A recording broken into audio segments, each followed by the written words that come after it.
You want to know how to get free gifts or claim free gifts in Toca Boca World? Well, no worries.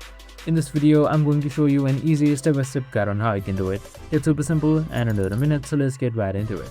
Now, first things first is simply open up your Toca Boca application or the game, and you should be under or town or the city that you have unlocked.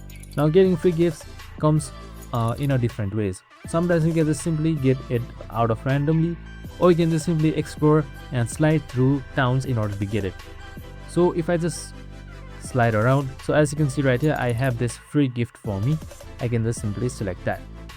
And once I have selected that, I can just simply select free gift by entering this house, interacting a little bit and getting a gift easily. So I'm just going to show you in a bit.